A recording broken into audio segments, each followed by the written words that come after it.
Good afternoon, Ontario. If this is Monday, it must be Ontario. My name is Chris Reagan.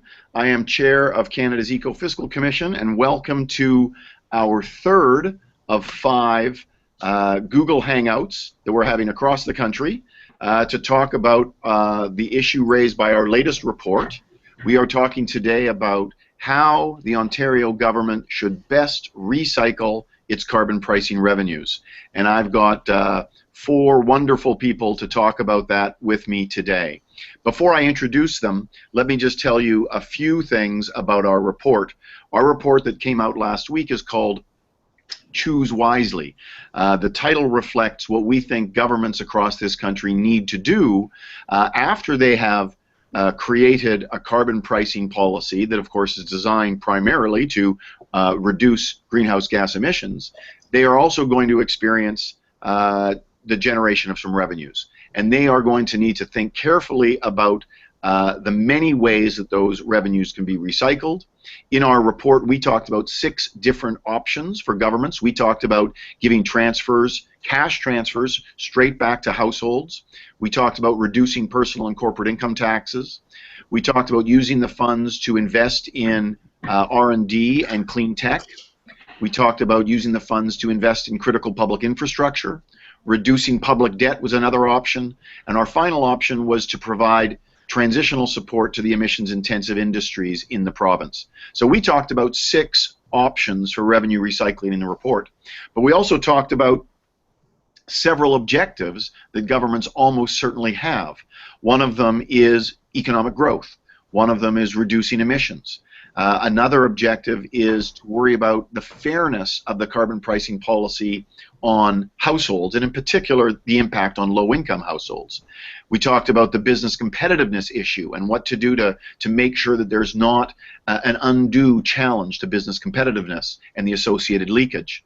And finally, we talked about how different revenue recycling options may garner different levels of public support.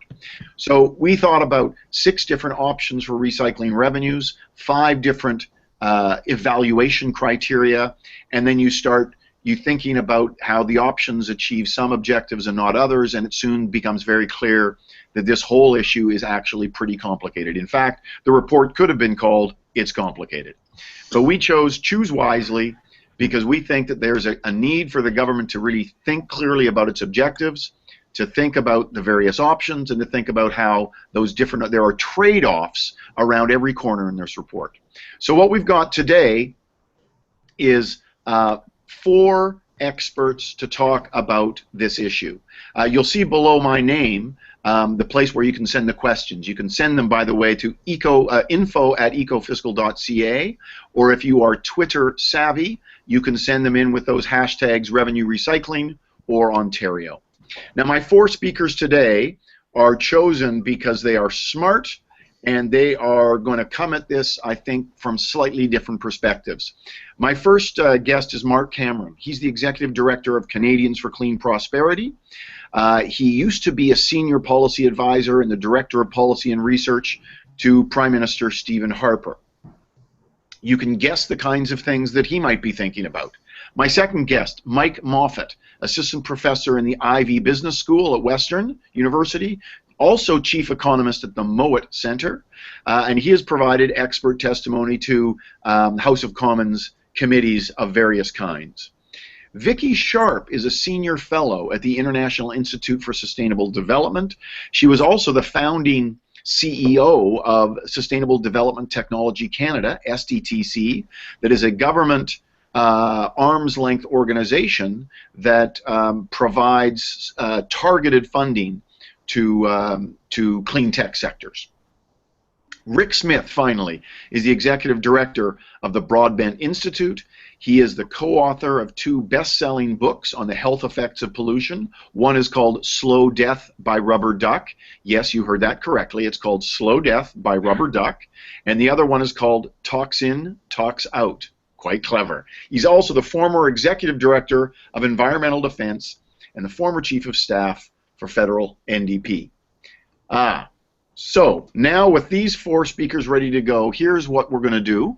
I'm going to ask each of them to give a very sharp, very pointed 2-minute introduction to their views of how the Ontario government should be recycling its revenues from carbon pricing, and then we'll just turn this into a conversation that I will moderate, and after about 35 minutes or so, we are going to take some questions from the audience. There have already been 7 or 8 questions sent in previously, but you can also send in to that email address that you see below me or on Twitter. So why don't we start with Rick Smith. Rick, what are you thinking? 2 minutes, Ontario recycling. Well, thanks very much, Chris. I just want to start off by saying kudos to the Eco-Fiscal Commission for not only moving this debate forward, but using newfangled technology to better engage Canadians with what is a very complicated and important issue. So in leading off today, let me just make 3 points. I look forward to the discussion. Point number 1, carbon pricing, cap and trade revenue needs to be viewed within the larger suite of issues of primary concern to voters, chief amongst which I think is inequality. And inequality, that gut feeling that the prosperity is not being fairly shared in our country is arguably the dominant theme in our politics at the moment. It's not people's imagination. The bottom 50% of Canadians only own 6% of the country's wealth.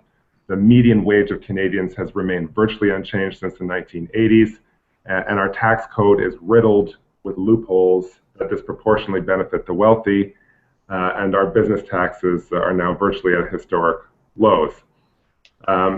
Canadian government programs that used to provide the foundation of our country's social cohesion are threadbare.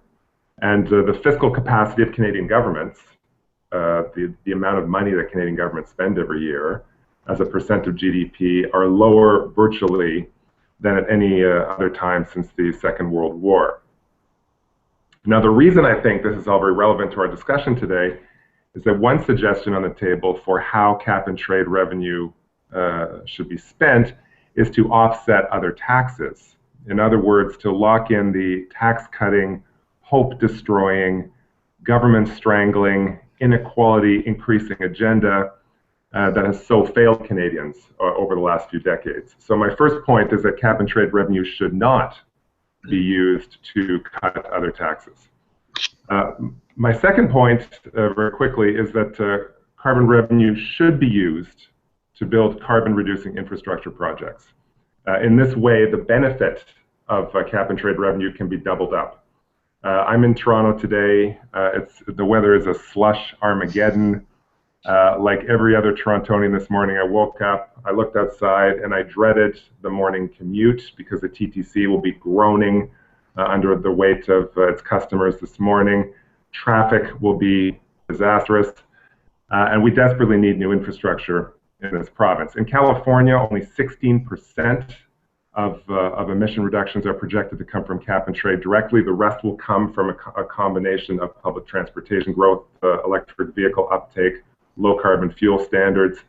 And in just 1 year, Ontario's contemplated cap and trade revenue would pay for the installation of tens of thousands of electric vehicle charging stations, incentivize incredible building retrofits, contribute to very significant transit expansion. And so that would be the sort of win-win we would want to create in this province.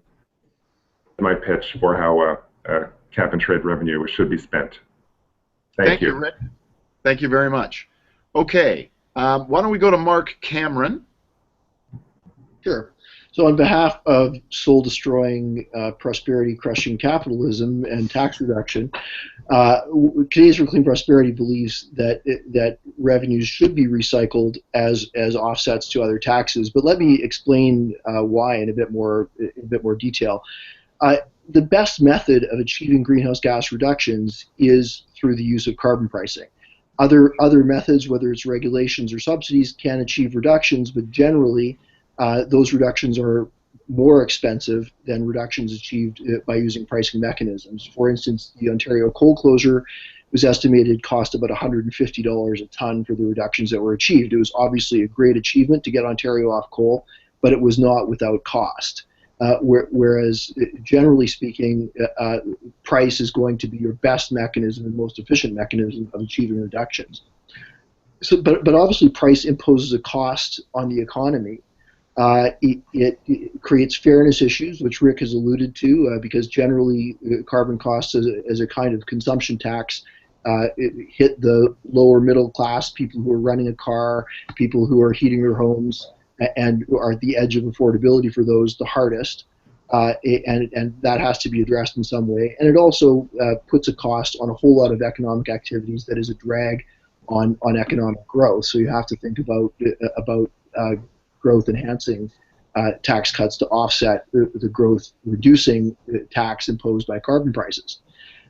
So I think by far the best way of addressing this is to, on the one hand, compensate those households that are feeling the greatest effect from carbon pricing, particularly the lower middle class households, and secondly, by putting the rest of the reductions into growth enhancing tax cuts, whether that's corporate tax cuts or personal tax reduction. Over time, one would expect that carbon prices would increase. Right now, carbon pricing in Ontario is expected to be about $2 billion on a $700 billion or so GDP. But over time, that will increase. And if carbon prices eventually reached $100 or $150 a ton, and you're talking about $10 or $15 billion in government revenue, it would be, I think, politically and socially unsustainable for all of that revenue to be used on new government spending, while imposing quite a large increase on the tax burden on the overall economy. So therefore, over time, it becomes even more important that revenues are recycled as tax reduction to keep the percentage of government relative to GDP relatively the same. Okay, so one of the things that we probably should come back to is this final point of Marx, that the case, if I can just put it slightly differently, I think the idea is that the case for revenue neutrality, or at least some tax cuts, becomes stronger as the carbon price rises. So I hope that you've got some thoughts on that, and we can come back to that. And we can also come back to one of Rick's points about infrastructure and how well infrastructure can be chosen to actually aid in the emissions reductions objective. Why don't we turn now to Vicky Sharpe and hear what you've got to say. Vicky? Okay, thanks, Chris, and thank you for this important event today. PJ Partington and I put together what I think is a compelling case to say that a significant portion of carbon pricing revenues should be taken and moved towards supporting investments in low carbon technologies and companies to accelerate innovation and adoption. If you look at the International Energy Agency, it says that currently we are underinvested in low carbon technologies by about a factor of 3 if we're going to be able to meet the carbon reduction targets that we have seen set internationally. We also, and we've seen this quite powerfully of late, need to diversify our economy. That isn't to say we lose being fossil fuel or commodities oriented, but it is important that we look to diversify our economy and move Canada up the value chain, and to some degree then reduce the dependency and impact of volatile commodity markets. So if we do that, we will also help counter the investment return risks that we've seen and the stranded assets that have been created. So greater innovation will produce, more products, more services, and that will allow Canada to compete more effectively in the global multi-trillion-dollar low-carbon technology products and services market. This is a massive market. We have a relatively small share of it. We're a country that is dependent on our export for our GDP, and if we seize more of that through the export of innovative Canadian product as a clean and low-carbon technologies, all the better. So we see really a combination of supply push policy with demand pull carbon pricing and support for broader innovation as a way of delivering the greatest benefits at the least cost. And I think cost is an issue here. People tend to talk about there being a lot of available money, but these are investments we will never be able to make again, and we need to make them wisely. When I talk about innovation, I also want to be clear that I'm not talking about just R&D. There is a horrible tendency just to do this. This is about development, demonstration, and deployment, because until these products or technologies make it into the market, then we're not seeing the environmental returns as well as the economic ones. So another thing which actually I think, Rick, you touched on, which is that people feel overwhelmed and somewhat disempowered. They go, yeah, this is bad, climate change is a problem, what does it mean to me, what does it do for me, and how can I actually have any impact? And I think another compelling reason for low carbon technologies is that what you are producing is providing a solution set for businesses and individuals for them to be able to take action. This in turn will, I think, increase market and societal support for decarbonization.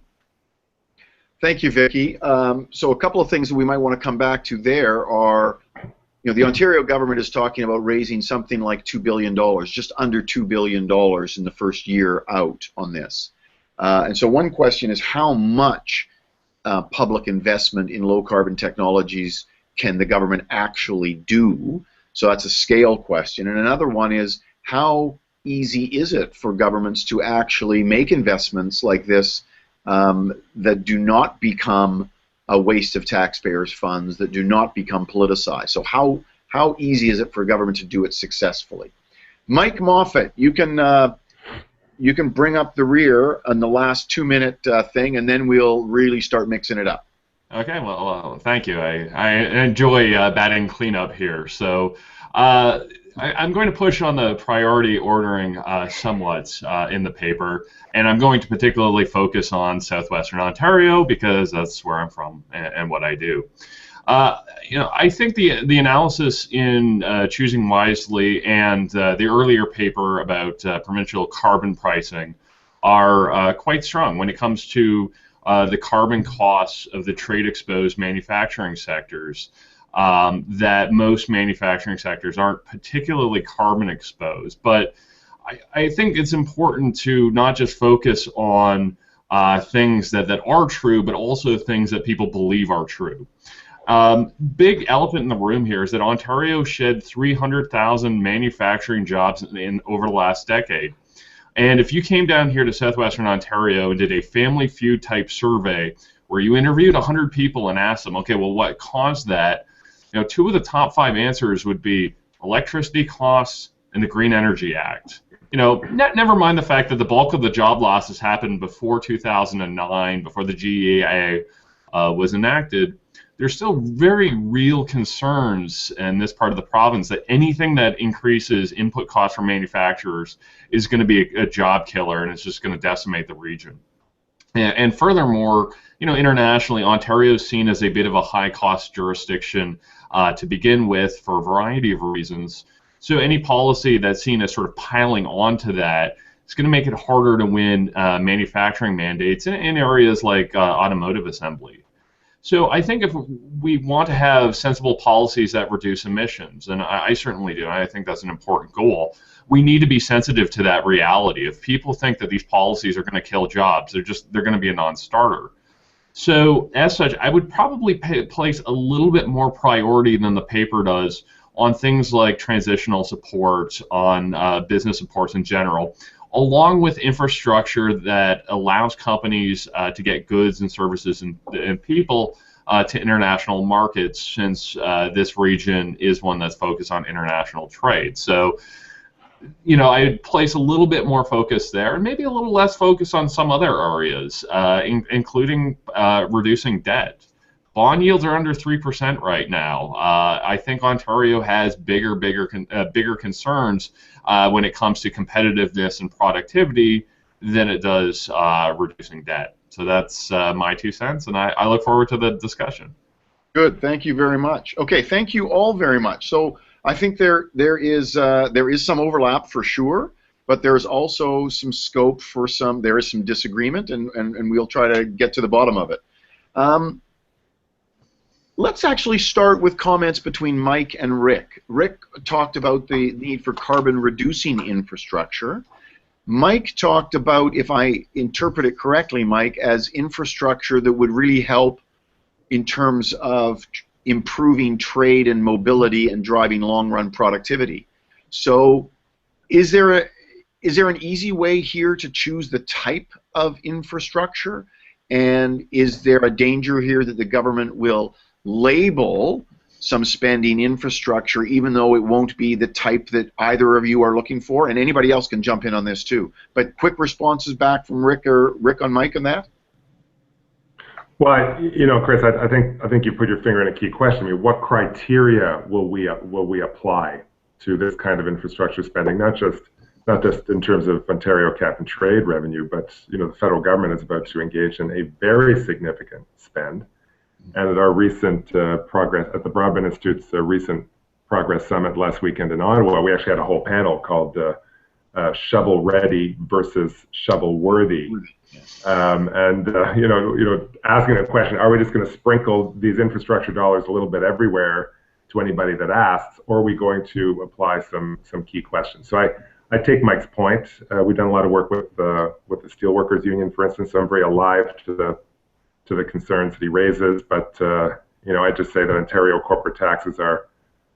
I don't really buy the argument that Ontario's seen as a high-cost jurisdiction. Our corporate taxes are at historic lows, and I would agree that looking at investments in trade-exposed industries, that with some of these dollars would be a good idea. Mike, do you want to jump in there quickly, or? Yeah, well, I don't think it necessarily has to be a corporate income tax cut, particularly since the corporate income tax doesn't sort of directly address that issue of input costs. But you hear things like, again, electricity prices, input payroll taxes, those sort of bundles, a possible ORPP on top of that. That's a very, very real concern down here. That never mind Mexico, can we even compete with Ohio or Michigan or Indiana or upstate New York, which has quite low electricity prices? So I think we need to, we need to be cognizant of that. And it's not really clear to me, what those infrastructure pieces are that would necessarily both be productivity enhancing and reducing carbon, but that might just be my lack of imagination. But I don't see something that's really obvious that says, okay, here's the one thing we can do, and that will address both of these concerns. Okay, let me try to pick a fight here between Vicky and Mark. Let me set them up. So Vicky talked about the need for public investments in low carbon technologies. Mark is obviously talking about primarily tax cuts, maybe exclusively tax cuts, or plus protection to low-income households, but we could probably wrap that up as a tax cut. I guess my question is what I mentioned before. How well can governments actually do investment in or finance investments that end up being money that isn't wasted? And on what kind of scale can we do this? So, Mark, if you're arguing almost exclusively for tax cuts, that probably means you're not very sympathetic to government's ability to do this. So, without putting words in your mouth, can I just put those words in your mouth? Yeah, I mean, I think that technology is a crucial part of solving the challenge of climate change, and government has a role to play in supporting technology. But that being said, I think carbon pricing, if that's the primary means that we're seeking to drive reductions, we should not be trying to figure out what we can do with the pot of carbon pricing revenue. We should really see that as simply a mechanism to make sure that carbon is priced appropriately and rises over time. I think the more we have calls for using it for infrastructure, using it for transitional support, using it for technology investment, it no longer is being thought of as really a mechanism of changing behavior and driving reductions. There's a lot of things that government should have on technology policy, but I'm not sure that saying we have a $2 billion pot of money, therefore let's invest $2 billion in technology is a smart way of going about it. I think there are other kinds of policy changes that government should be looking at when it comes to stimulating technological innovation. But I think the idea that government would be able to efficiently and effectively spend that much revenue on technology investment, I mean, SDTC, Vicky would know well from her experience, investing $200 to $250 million a year, it was challenging to come up with the right projects that were at the right stage of development to justify public investment. So, Vicky, can you give us your sense about that? As former head of SDTC, you probably know better than anybody in this country how easy or how difficult it is to actually make investments on that scale. It isn't easy, but there's lots of opportunity. Canadians have shown themselves to be very innovative in this arena. I think there's an important point here, two important points. One is around the fact that we've grown a bunch of great Canadian companies. They're still small. We need to be able to scale them up in size, and that means that we can't currently, from the markets, get what I call scale-up capital. So they are got revenues, but they're really pre-full commercialization. These range from biorefineries in Sarnia, to different kinds of solvent extraction methodologies in the oil sands. It can be nanomaterials for wind turbines, or it can be advanced materials for lightweighting and transportation. They are hundreds of millions of dollars in order to scale and compete globally. So there's been a lot of rinsing, a lot of great companies. I think that that's an opportunity. The second point is we have a real urgency here. The markets are not perfect. It takes a long time for us to see innovation. It's a 15, 20-year process, and we can't afford to wait. Great, thank you. Okay, let me switch characters and go to Mike and Mark. Mike talked about the need for transitional assistance to the emissions-intensive sector. Mark talked about tax cuts, including corporate tax cuts. So, Mike, can you give us a sense of whether you think corporate tax cuts are a reasonable substitute for transitional support? Well, I think it could be part of the mix, but if you look at who would benefit from corporate tax cuts, it would probably be the big five banks, which have almost no carbon footprint to begin with. It's probably not going to be your sort of mid-sized manufacturers. So I think because it's a different set of corporations that are affected, have one set of corporations that might make a lot of money but have a very small carbon footprint, and another that has sort of a larger carbon footprint but aren't hugely profitable. I don't think you can just cut corporate tax rates. But that being said, I mean, it could be a small portion of it if what you're worried about is is this perception again that Ontario may be a high cost place doing business. So I guess my short answer is it could be part of the mix, but I think it would be a relatively small one.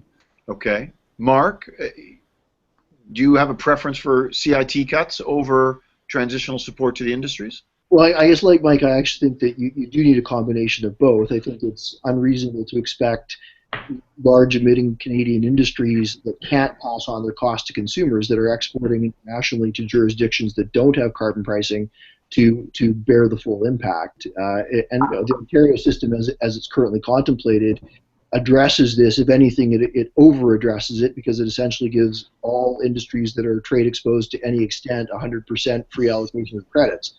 I think the Alberta approach of having a benchmark and the top quartile of the top quartile firms in a sector, and if you meet that benchmark, then you receive free allocations up to that level, is probably a more reasonable approach. But I think there is validity in the argument that Canadian steel manufacturers or cement manufacturers are competing internationally against jurisdictions that don't have carbon pricing, and that has to be taken into account. I would agree with that. But the $2 billion that we're talking about currently already includes a large amount of free allocation. So the revenue would be a lot higher if it wasn't for that free allocation. Good. And my final one, well, final for now, is to Rick. Rick, you talked eloquently about the importance of income inequality. Eloquently. And the importance about thinking about that when we're thinking about probably any policy, but certainly this one. You argued against tax cuts. I can't believe you would be opposed, however, to providing some protection to low-income households to offset the impact of the carbon price. So if you did want to do that, and you can tell us whether you do or not, but would you do that through personal income tax cuts, or would you do that through, you know, kind of lump sum checks to households, or some other way?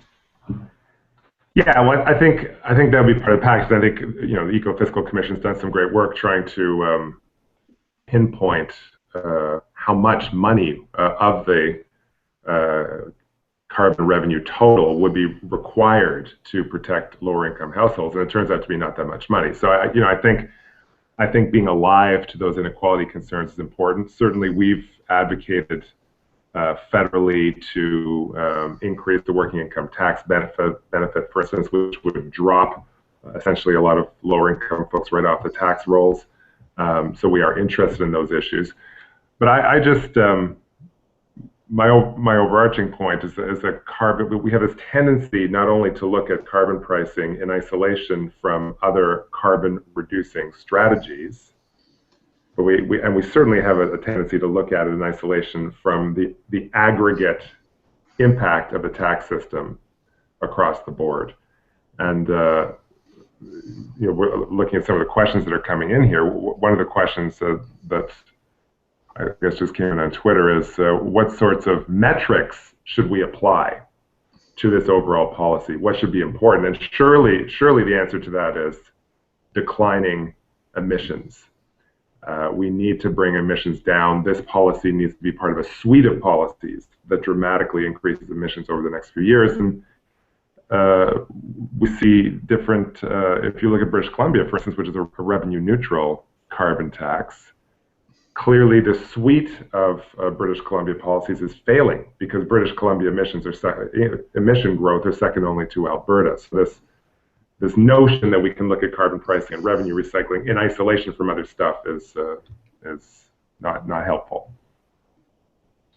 Okay. I've asked Dale to actually do a quick calculation of revenues if assuming $150 carbon price got Ontario to its 2030 targets by 2030, what would be the annual revenue raised in 2030? And so when Dale sends back that number, we'll get into a question about back to the kind of the political case for revenue neutrality, because there's a question that was just asked, sent in by Twitter that relates to that. But I want to ask one that also came in from Twitter right now, which is actually a nice sharp question. This comes from a person named Jason Hammond. Transit infrastructure addresses employment, cost of living, and emissions. Why not simply devote the revenue, and I think he means implicitly all the revenue, to transit? So can we have some quick responses to that from everybody? Let's start with Mike Moffat. I guess it depends on what you mean by transit. You know, if this is taxing, well, if this is about taxing a bunch of manufacturers in southwestern Ontario and giving the money to the TTC, I can tell you how well that will go over down here. So you know, I think there are. I think there is a role for transit to play here, but you know, that said, you know, the projects have to make sense, and there are these sort of distributional concerns. So there's, you know, Rick's talked a lot about income, which I think is an important income distributional concern, but there's also geographic. You know, so if we're taxing the heck out of Algoma Steel to give Toronto and Ottawa a bunch of money, I think that, you know, that's going to doom this project in a large part of the province. And I think furthermore, some of the issues that around transit are more federal in nature. I think having improved via service would certainly help, but there's not too much directly Ontario could do about that. So you get into all these questions about geography and jurisdiction, but that said, I think there is an important role for transit to play. Okay, anybody else have a quick response on the transit question? Yeah. I would say that it's silver bullets don't work. So you've got. Sorry, can you say that again, please? I said silver bullets don't work. Yes, okay, all right. So you got to have. It's the best quote of the day. To answer the problem, you've got to have different ways of looking at things. We're trying to attract the best brains or keep the best brains in Ontario. So quality of living and transit's important, but as Mike said, what about different kinds of moving goods, freight, and moving people in a different way? This is about, emission reductions, and Toronto Transit isn't the only answer. Thank you. Rick and Mark? Mark? Yeah, carbon pricing is a very broadly based form of taxation. It really affects everybody who heats their home or drives a vehicle or through renting or taking transit is using fuel in some way. And if those revenues are going to be recycled, they should be recycled equally broadly. Funding public transportation, I mean, $2 billion really funds a couple of additional subway stops on the TTC. And electric vehicle charging stations, I mean, the people who are buying electric vehicles, I would suggest, are in the top quintile of income distribution. So if that's where we're spending our revenues on transit investment, it will be geographically and I think economically skewing to certain regions and probably to the upper end of the income spectrum. Okay, Rick, final word on that transit question. Well, I think I disagree somewhat with Mark. I think that focused investments as a part of this, as a strategy for this revenue recycling is useful. But though I think transit is a big part of the pie, it's literally not the whole pie. So I'm just looking at here at the distribution of greenhouse gas emissions by economic sector in Canada out of the moment, and transportation is only about a quarter of the nut that we need to crack. So $2 billion a year, which is what we're talking about bringing in cap and trade revenues in Ontario. That's $2 billion every year, and that would go a long way towards triggering building retrofits. That would go a long way year over year towards building some necessary public transit. That would go a long way towards supporting some new agricultural activity that's 10% of the emissions pie. So I think if you accept the premise that carbon pricing needs to be a part of a suite of policies, the main goal of which is to reduce emissions, we need to look at a variety of investments. Great. Okay, I want to come back on a point that was really quite heavily touched on by both Mike and Mark, which is the kind of within region, within province transfers. So, back in a year ago when the Ecofiscal Commission came out with its report about carbon pricing, and in this report as well, we are talking about carbon pricing by the province. And one of the main advantages of having province by province carbon pricing is that the system is designed to its own provincial specifications, but also the revenue stays within the province to be recycled within the province. But Ontario is a big province. Should we also be thinking, should the province be thinking that revenues raised, because Mike was talking about this, right? If you're going to take, effectively impose carbon taxes heavily in an emissions-intensive sector in southern Ontario and use it to build TTC routes, then there's going to be an inter-regional transfer there that's not going to be very popular. And I just wonder to what extent the government needs to be thinking about this. And if they are worried about intra-regional transfers, then I wonder whether Mark's suggestion about income tax cuts is the way to actually make it, I guess, neutral in that sense. Is that a crazy idea? Well, I don't think it's crazy. Okay. All right. But to what extent, I guess, should the province be worrying about the intra-regional transfers?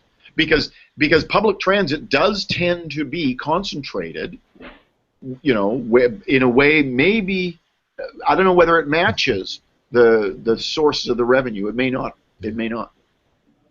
Nobody wants to take. Yeah, no, I think it's hugely important. Because again, if we're talking, you know, we've had these questions about, you know, getting this up to $50, $100, $150 a barrel oil, ton tax. I just don't know how politically feasible that is. Again, if this is seen as a transfer of wealth from one region to another, or one type of person to another, that, you know, if you're taxing. You're taxing the guy in Wayland's Corners, Ontario, with an F-150, and then putting all that money into cities. You know, I think this becomes really politically problematic. So, and I think there are things you can do about that, like Rick mentioned, having programs for, you know, insulating your house and that kind of thing, which apply a lot of different places. But yeah, it has to be a top of mind concern, because if this becomes one region against another, I don't see how politically you ever get carbon pricing to the point at which you need it to hit those 2030 targets. Okay, well, let's perfect segue. So Dale Bugen, our research director, has given me an answer, which is, if we assume that $150 per ton carbon price gets us to our 2030 targets, this is Ontario, gets Ontario to the 2030 targets by 2030, it will raise approximately $17 billion a year. That is in today's dollars, okay? So forgetting about inflation. In today's dollars, $17 billion. That can go a long way, if not entirely, that could go a long way to eliminating a corporate income tax, if you wanted to do that, just to think about scale, or that could put a pretty serious dent into personal income taxes. So I guess one question is, and this is actually coming from Greg online, the question is really, at what point do you think enough is enough in terms of raising extra revenue for the government? If this carbon price is going to go up over time, is there at any point where we say the government actually is now big enough, measured by its revenues, and so we should feel compelled to actually give the money back in some form, whether it's lump sum checks, or whether it's income tax cuts, or whether it's provincial sales tax cuts? So let's go with Vicky on that. Great. I think we're still behaving in a too parochial fashion. We can utilize that money. Is there a limit? Maybe there is. I absolutely agree that there be some form of equalization, but I'm very concerned about spreading money everywhere just so everyone feels happy. As this climate change issue becomes more embedded in the way that countries compete, then we are going to have to compete. This is an investment in our future. And we need to be able to work with strongest companies, not the government picking winners, but other entities and markets picking winners, and being able to compete. And I'll give you a very good example. A long ways ago, there was an increase in standards for white appliances in Ontario, and all the local manufacturers bought it. And then you know what? They went out of business because the American appliance companies met the standards. They're more efficient. People bought them. There is no white goods market made in Ontario. So we have to look at what we're good at and build and invest the money in those areas. And that's part of the way of equalizing it, is making sure we can create jobs and do that. They aren't all located in Toronto. Okay, does anybody else want to jump in on the question about, when is enough enough? Well, I guess one thing is $17 billion in revenue. I think that would be around 2% of Ontario's GDP overall. Right now, government spending in Ontario and revenue in Ontario is about 16%. So a 2% increase on that number is a pretty significant political shift. And I think carbon pricing, in a sense, we don't want carbon pricing to become the vehicle for a debate about the balance between government spending and taxation in the province of Ontario or Canada, that really should be about changing behavior and incentivizing people to reduce their carbon emissions. And one of the things that will drive technological change is the anticipation that carbon prices are going to hit $75, $80, $100, $150 a ton. That will drive technological change in and of itself if businesses know in a predictable way that those kinds of carbon prices are coming. Yeah, I just quickly, Chris. I mean, I would just say that if there is a point at which the aggregate tax burden with carbon price becomes too much to bear and we need to crank back tax rates, we're a long way from that point. Canadian corporate tax rates are way below the OECD average. So there's just, and by the way, bringing them down to that level hasn't stopped manufacturing job flight of companies like Caterpillar in southwestern Ontario, for instance. It hasn't resuscitated the steel industry. So I would say cutting corporate taxes has been an abysmal failure as an industrial policy. So to the extent that carbon taxes, carbon cap and trade revenue becomes a Trojan horse for a continued tax-cutting agenda, that would be disastrous. Vicky used an expression that she doesn't want to just see the money kind of go out sprinkled around society to make everybody happy. But let me actually suggest precisely that. So one popular option in some quarters is called, as you all know, called the fee and dividend. The idea that you put a carbon price in place and you generate a certain amount of revenue. Whatever revenue you generate, you return all of it, 100%, not through corporate income taxes, not through personal income taxes, but through a lump sum check equal across households to all households or to all perhaps individuals. The fee and dividend approach. We commissioned 6 papers to write this report. One of them was by Lars Osberg, who made the case for the fee and dividend. And one of the arguments he made is that two things. Number one, it makes it very easy and very obvious to draw a line from the report, from the policy of carbon pricing to the check in the mail. So people can actually know where this revenue is coming from, and that helps to build support for the carbon price, which might become tougher at $100 per ton than it is at $30 per ton. So what do people think about that? You would certainly protect the low-income people, so that should get some of what Rick is looking for. It would be the equivalent of it is certainly money back. You could consider it a lump sum tax back, so it might get a check mark from Mark. But Mike and Vicky and the others, I shouldn't put word in their mouths. What do you think about that idea?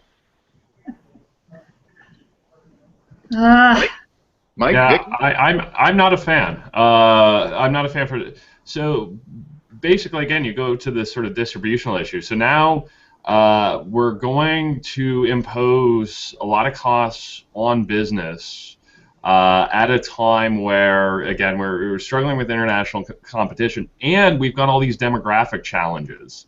So we've already got, not enough people working to support all these old people. So then we can send these big checks to old people who are sort of disproportionate as a part of the population. So I'm not a huge fan of basic income schemes, and this is really what this would be. It would be a form of basic income funded by a carbon tax. I think you would get to the point where you'd have a lot of people not working, getting checks, and our industry is being put at a competitive disadvantage with other areas. So I certainly think there is some room to do some of this, through the GST rebate system or something like that. But I think, again, going the full way creates a lot of competitiveness and productivity issues at a time where this province can ill afford that thanks to demographics. Okay, Vicky? How are we going to continue to create wealth for Canada? And obviously Ontario is part of that. And I look at this as an opportunity to redirect large sums of money in a way to improve our productivity and competitiveness. And so while I've not got anything against some form of equalization, to just put money back in people's pockets to make people feel comfortable is to me a waste of an opportunity. I mean, I know in British Columbia there were various benefits for people that lived outside the Vancouver area so that they weren't paying. There was some recompense for the enhanced amount of gasoline that they would be buying, and therefore they would be prejudiced against it. It was dealt with. It was a small play, and I've got nothing against that. But we need to be able to take our economy and increase its performance. And we'd be, I think, highly remiss not to do so. But some people will argue, Vicky, that, and they will argue, I think, very passionately, that wealth is mostly created in the private sector, and leaving those resources in people's pockets to then do what they see best with them. I mean, it's not as if money is going into a black hole if you give it back to people. They then can save and invest and spend in ways that are good for the economy. Rick, I'm sure you disagree with that. No, or maybe you don't. I agree that that your average Canadian, the spending of your average Canadian is the best driver of the economy, and that's why people need wage increases, and that's why people need proper workplace protection, and that's why we need to shift the tax burden. We need to be, the tax code needs to be plugged in terms of some of these ridiculous loopholes that wealthy Canadians can take advantage of that the rest of us can't. But I'm actually intrigued by cap and dividend schemes. I've got 2 kids, so for years my wife and I got checks from Stephen Harper in the mail in terms of our childcare dollars every month, and there was that one tiny moment every month. It was fleeting, it was quick, when I was actually fond of Stephen Harper for that money. So I hope you sent him a note. I do, yeah. Christmas every year. So I do think there's something about the tangibility of a cap and dividend scheme that's attractive in terms of, if only physically getting a check in the mail every month. Okay, great. Folks, there's at least 2 more questions I want to get to from the audience. This one is from Julia. It's actually a great question, so let me just read it out fully. Since the Ontario government has already stated that the cap and trade regulation requires the money to be invested in emissions reduction initiatives, is it still relevant to be discussing using the revenue for tax cutting options or for anything else, I suppose, that isn't emissions reductions? That's from Julia. Now, I think what she's referring to is not actually the legislation of the regulation, but a constitutional, an interpretation of the constitutional division of powers that says that a cap and trade system is effectively a regulation, and therefore the funds have to be spent in a particular way. So does anybody have a view on that? How about Mike Moffat? Yeah, I've heard this constitutional argument before. It seems a little dodgy to me, but I'm not a lawyer, so I'll let somebody else handle that. But does it seem dodgy to you, Mike, because you think, as most economists do, about the fungibility of money? So yeah, well, I think so. Like we don't put all of our alcohol taxes into rehab programs. Maybe we should. I don't know, but it seems that we tax a lot of other sins and don't directly put that money back into something associated with that sin. So I'm not entirely sure why that would be different. But again, I'm probably just wearing my economist hat, thinking that money is in fact fungible. Anybody else have a view on this? Because it seems to me that even if this is right, that the money, the $2 billion, needs to go into something called emissions reductions, there's another $100 billion of government revenue and expenditures out there that can be quite easily relabeled, and things get relabeled to fit into different categories all the time. So I just question whether this would really be an effective constraint on government behavior. But I don't know if other people have a view on that. Yeah, and I think the constitutional question aside, I think it's quite relevant to debate what Ontario should be spending this revenue on. We've only decided in the past year that we're going to price carbon. So let's take the time to have the discussion about how we should be spending the revenue. And right now, we're actually in a great position where instead of, as we see in some provinces or as we see federally, where we have political parties saying there's no need to do anything about climate change. We actually have the two major political parties in Ontario saying, yes, we need to price carbon, and having a debate about how we spend the revenue, which is, I think, a much more constructive place to be in. Right. If I could just go back to fee and dividend for a second, I mean, I'm also, like Rick, intrigued by fee and dividend. I think there's an interesting philosophical idea behind it, which is that emitting carbon is the use of a public good, and therefore the entire public should be compensated for the use of that public good. My concern is that it probably isn't sufficiently competitiveness enhancing. There are concerns about trade exposed industries and so on, but in principle, I think there is a really interesting and powerful idea behind it. I probably prefer the BC model somewhat, but the fee and dividend approach would be probably my second choice of the options that are out there. Okay, folks, I think I'm going to ask each of you, I think we've got to wrap this up. We've got 5 minutes. So I'm going to ask each of you to give me a 1 minute or maybe even a 45-second sum up of anything you want to say sharply on this whole thing. 45 seconds. Who would like to start? Okay. All right. How about if we start with Mike Moffat? Okay, so I guess I just want to reiterate the fact that if we're going to hit our 2030 targets, it's not just a question of economics, but it's a question of political palatability. So it's going to be crucially important that, again, this policy not be seen as a job killer. While I think you can make an argument that Ontario may have gone overboard when it gave out permits to trade-exposed sectors, I think that was the right thing to do, because again, if those sectors start complaining loudly about competitiveness issues, I think that is just going to undermine the whole project, particularly in Northern Ontario and Southwestern Ontario. Perfect, thank you. How about Vicky? So we need to be able to reduce emissions and do it in a way that builds on opportunities. We've seen the IEA say that 40% of how we are going to achieve cumulative reductions in emissions will come from the deployment of energy technologies. Point 1. Point 2 is that if you look at a UNEP commission study of over 100 different analyses, it showed that there were 3 to 4 times more jobs per dollar created as an equivalent amount of expenditure in tax cuts, and significantly more than investments in infrastructure. So that is a core case for investing in innovation. Okay, very good. Let's go with Rick. Well, thanks again, Chris and Ecofiscal, for hosting this, for being a real focus for this discussion.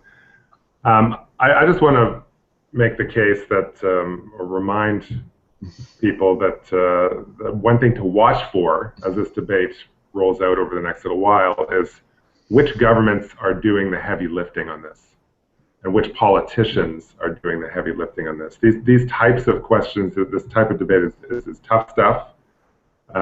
Creating and structuring an effective carbon policy and a carbon pricing policy is political heavy lifting. And we've spent, the focus of our discussion today has been on the provincial level here in Ontario, but I have some real questions about to what extent the federal government is going to assist, participate in the heavy lifting on some of these questions, and do a little more than backstop provincial governments that are moving in this direction. I think there are some real important federal initiatives that are required to move this ball forward. Great. Okay, Mark Cameron, you get the second last word, and then I get the last word.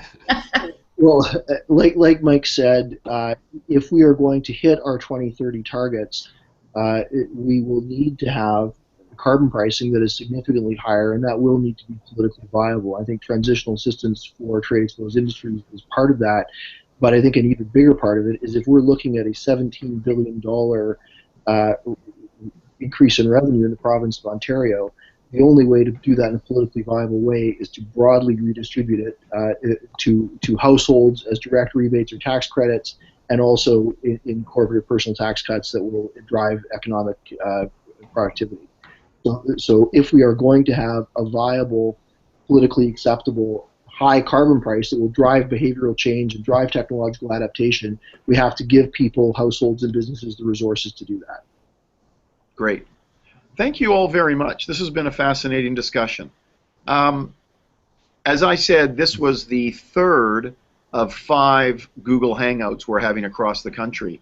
One of the things that's fascinating, you know, when we wrote our carbon pricing report a year ago called The Way Forward, we were reminded at the importance of recognizing the differences of provinces, different economic structures, different energy mixes, different emissions profiles, and that fed in very much to our recommendation that or our observation, I suppose, that provinces could very practically be the carbon pricers. And in this report, we were also reminded of how different provinces are, and how even though different provinces might take a common framework that we are happy to provide to help them think through how to recycle the revenues, the different economic and environmental contexts in the different provinces would invariably lead to different choices. And one simple test on that, I suppose, is that over the 3 Google Hangouts that we've had, our first one was last Wednesday in Alberta, or about Alberta, and a couple of days later it was about BC. Today is Ontario. In a couple more days we'll have Quebec and Atlantic Canada. These conversations so far have been very different. You talk about the same 6 options, but the economic context is different, the political context is different, and not surprisingly, then the conversation is different. And that's just a great example for me about recognizing the importance of provincial differences across this country, which I think is relevant for so many policy discussions.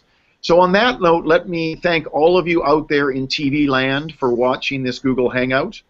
I don't know how many of you are out there right now, but I hope that you've enjoyed this. I hope that you found this educational, informative. It's always good to listen to these 4 smart people talk about a really important topic.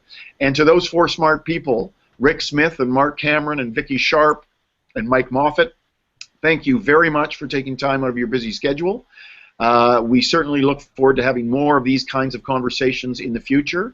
I, for one, am completely in love with the technology of Google Hangouts, because it means that I can, you know, for the most part, not go anywhere, and nobody else needs to go anywhere. All they have to do is be in front of a good computer with good bandwidth, and we don't actually have to have a physical event. So it's pretty great. So I hope it works for all of you.